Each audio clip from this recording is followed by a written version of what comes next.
매주 이 시간은 그레이스 미션 대학원에서 보내드리는 칼럼 시간으로 함께 하십니다.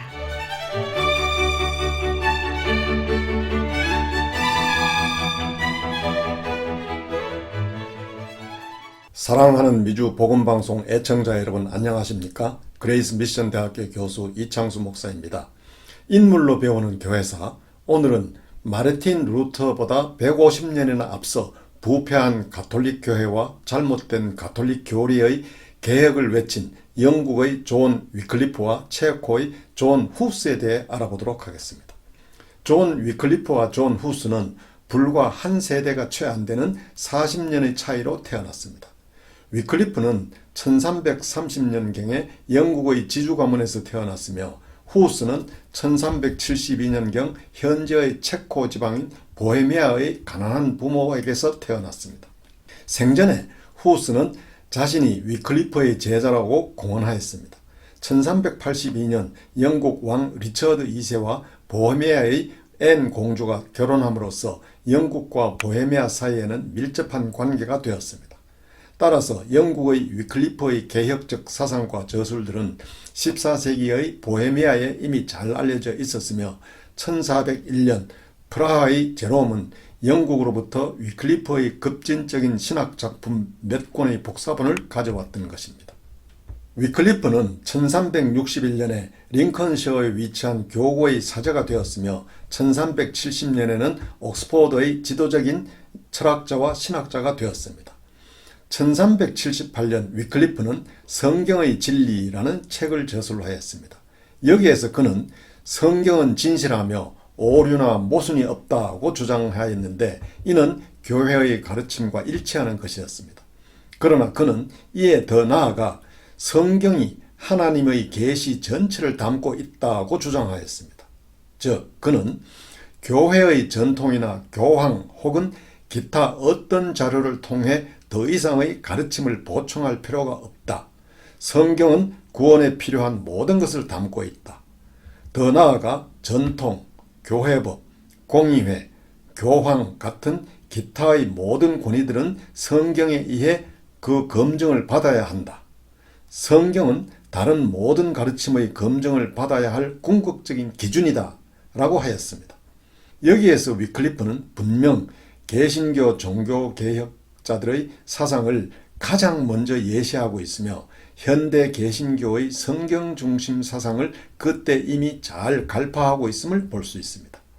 또 그는 성경은 성직자와 평신도를 다 포함한 모든 그리스도인들이 이용할 수 있는 책이라고 주장하였습니다. 이는 루터보다 150년이나 앞선 주장입니다. 모든 그리스도인들이 성경을 이용할 수 있어야 한다면 성경이 백성의 공통 언어인 자국어로 번역되어야 한다는 것은 당연한 귀결입니다. 위클리프가 이런 주장을 반복하자 그의 제자들은 라틴어 성경을 영어로 번역하기 시작하였습니다. 드디어 위클리프의 감독하에 1382년 그의 제자들은 영어판 위클리프 성경을 출판하였습니다. 1374년 교황이 납세 문제로 영국 왕 에드워드 3세를 불러들였을 때 위클리프는 사절단으로 따라갔습니다. 그 후 그는 교구장이 되어 로마 교회의 부패상을 탄핵하기 시작했습니다. 교황 그레고리 11세로부터 이단이라는 비난을 받았으나 계속 교황의 권력과 교리에 대하여 공격하였습니다. 그는 교황은 양떼를 이끄는 목자여야 하며 세속적 권리를 포기해야 한다고 주장하였습니다. 교황의 아비뇽 유수로 인하여 두 명의 교황이 존재하며 서로 파문을 한다면 교황 둘 다 적그리스도라고 하였습니다. 위클리프는 중세 교회의 모든 신조와 제도들에 도전하였습니다. 즉 면죄부, 사제에 의한 죄의 사함, 성상과 성자의 숭배 등을 모두 부당하다고 하였습니다. 그의 개혁적 사상은 그 어떤 성리의 집행보다도 설교가 더 유용하다는 말에서 잘 나타납니다. 그는 또 교황직이 하나님이 아닌 인간에 의해 제정된 직분이라고 주장하였습니다. 나아가 교황의 권위는 교회에 국한되며 세속 정부에까지 미치지 않는다고 하였습니다.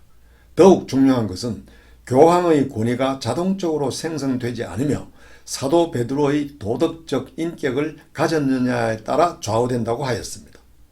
위클리프가 당대인들에게 가장 큰 충격을 준 것은 소위 화채설 교리에 대한 거부였습니다.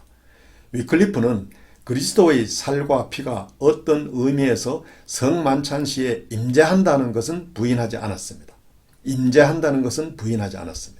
그러나 화채설은 빵과 포도주라는 물질이 그리스도의 살과 피라는 물질로 변화된다는 것으로 위클리프는 이 교리를 거부하였습니다. 위클리프는 빵과 포도주가 성만찬에 봉헌된 후에도 그대로 존속한다고 믿었습니다. 즉, 빵과 포도주는 그리스도의 몸과 피의 상징적 요소가 되며 나의 영혼이 내 육체 속에 존재하는 것과 같은 방식으로 그리스도의 몸은 빵 속에 내재 혹은 임재하는 것이라고 하였습니다. 위클리프의 주장으로부터 150년 후에 루터나 칼빈은 위클리프의 사상이 자신들의 입장과 동일하다고 주장하였습니다. 위클리프의 제자들은 떠드는 사람들이란 뜻인 롤라드파로 불려졌습니다. 위클리프 사후 많은 박해에도 불구하고 롤라드파 운동은 지속되었으며 위클리프 사후 150년경에 유럽에서 일어난 프로테스탄트 종교개혁 운동에 영향을 미쳤습니다. 또 롤라드파는 성경을 대중들에게 확산시킴으로써 16세기 영국 종교개혁을 위해서도 길을 닦는 역할을 하였습니다. 이렇게 위클리프의 개혁사상은 유럽의 여러 지역에서 영향을 미쳤습니다. 영국 국왕과 보헤미아 앤 공주의 결혼관계로 양국은 특별한 교류관계가 있어 위클리프의 옥스퍼드 생도들 가운데는 일부는 보헤미아 출신들이었습니다. 이들은 위클리프 저작물의 사본을 가지고 고국으로 돌아갔습니다. 위클리프의 사상은 보헤미아의 개혁사상에 영향을 미쳤는데 특히 존 후스에게 직접 영향을 주었습니다. 위클리프는 그의 교구에서 평화스러운 말년을 보내다가 1382년 루터워스에서 뇌일혈로 쓰러졌으며 2년 후 1384년 12월에는 두 번째로 쓰러진 후 54세의 나이로 그해 섣달 금음날에 사망하였습니다. 위클리프가 적극적인 개혁사상을 펼치던 1378년 당시의 교황청은 극심한 분열로 2명 혹은 3명의 교황이 40여 년 동안 존재하는 극심한 혼란 상태에 있었습니다. 따라서 위클리프는 그의 극단적인 개혁 사상에도 후스와 같은 극형을 면할 수가 있었습니다. 그러나 그의 사후 그레고리 12세에 의해 1414년에 소집된 콘스탄스 공의회의 결정에 따라 그의 유골은 부관 화형을 당하였습니다.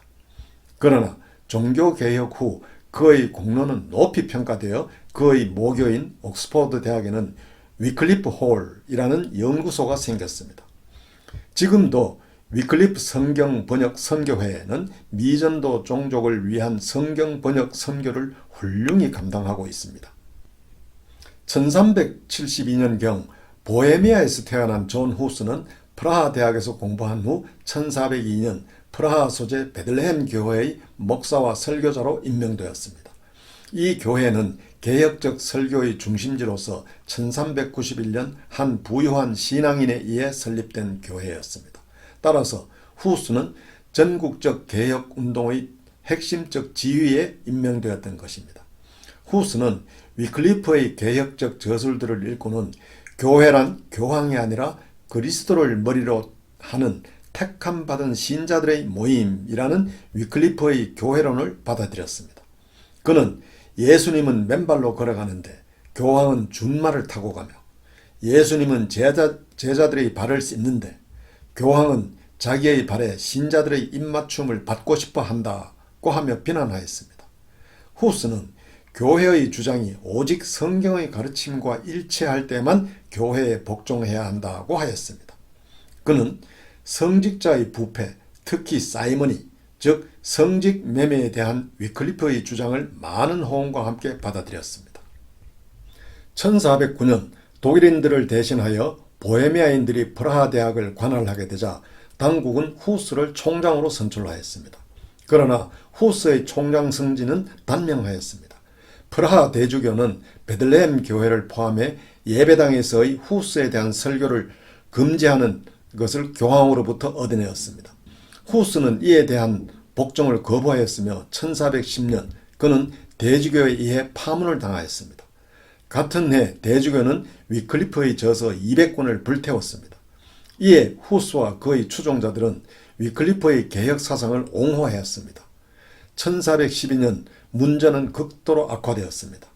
교황 요한 22세는 십자군을 출발시키면서 자기를 지지하는 모든 사람의 죄를 완전히 사해 주겠다고 하였습니다. 이에 후스는 교황 자신의 개인적 목적을 달성하기 위해 영적인 강제력을 사용하는 데 대해 격분하였으며 사죄의 매매를 공격하였습니다. 그 결과 후스는 또 로마에 의해 파문을 당하였습니다. 프라하 시인은 후스가 어떠한 종교의식도 심지어 세례의식이나 장례의식도 집례할 수 없는 금지령을 내렸습니다. 이에 후스는 프라하를 떠나 보헤미아 남부로 물러가서 그의 가장 중요한 두 개의 저서인 교회, The Church와 성직매매, 사이머니를 저술로 하였습니다. 1414년 교황직의 대분열을 치유하기 위해 콘스탄스에서 종교회의가 개최되었습니다. 후스는 황제 지그문트에 의해 초청을 받았으며 그에 대한 송사의 결과가 어떻게 되든 양단 간의 안전을 약속받았습니다. 그는 다소 주저하였으나 일단 가기로 결심하였습니다. 그러나 한 달이 못 되어 교황 요한 22세의 추종자들이 그를 붙잡아 투옥시켰습니다. 후스는 약속을 받았음에도 불구하고 그 공의회에 의해 종교재판에 붙여졌으며 결국 이단의 판결을 받았습니다. 후스는 그의 개혁 교리에 대한 견해를 철회하기를 거부하였으며 따라서 1415년 7월 6일 이단으로 정죄받고 도시의 교회로 끌려가 불과 43세의 나이에 화형을 당함으로써 순교하였습니다. 화형장으로 끌려가는 도중 그의 제자들은 눈물로 그의 견해를 굽힐 것을 간청하였으나 후스는 웃으면서 성경을 기독교 믿음의 유일한 권위로 인정할 것을 강조하며 화형장으로 끌려갔다고 합니다. 그 화형 장소에는 지금 그의 기념비가 세워져 있습니다. 콘스탄스 공의회에 의한 후스의 화형은 사실상 로마 가톨릭으로부터 보헤미아의 분리에 불을 붙이는 행위였습니다. 후스의 추종자들에게도 즉각적인 조치가 취해졌으며 이것은 결국 시민전쟁을 촉발시키는 구실을 하게 됩니다. 그 후 후스의 개혁은 두 갈래로 진행이 되었습니다. 다수파의 구성원들은 로마 가톨릭 체제 내에서의 소규모 개혁만을 촉구했으며 그들의 주요한 요구는 평신도가 성만찬 시에 빵은 물론 포도주 잔까지 받아야 한다는 것입니다. 당시 로마 가톨릭은 포도주 잔은 오직 성직자에게만 분배하였습니다. 그러나 보다 철저한 개혁을 촉구하는 소수파는 보헤미아의 남쪽으로 갔습니다. 루터에 의한 종교개혁의 발발과 함께 이들은 루터 및 칼빈과 협력하게 됩니다. 후에 후스의 신학사상과 뜻을 이어받은 강력한 개신교 공동체인 보헤미안 형제 공동체가 형성되었습니다. 사랑하는 애청자 여러분, 영국의 종교개혁자 위클리프의 사후 133년 또 위클리프의 제자로서 체코의 종교개혁을 이끈 후스의 사후 100년 만에 다시 종교개혁의 불은 독일의 마르틴 루터에 의해 당시 막 발명된 인쇄술의 도움과 함께 영혼의 불길처럼 타오르게 됩니다. 그럼 애청자 여러분, 내주 이 시간에 다시 뵙겠습니다. 안녕히 계십시오.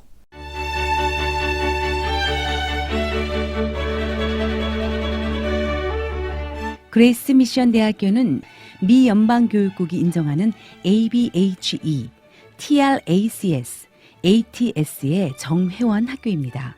학교에 관한 자세한 문의는 전화 714-525-0088 또는 웹사이트 gm.edu를 방문해 주시길 바랍니다.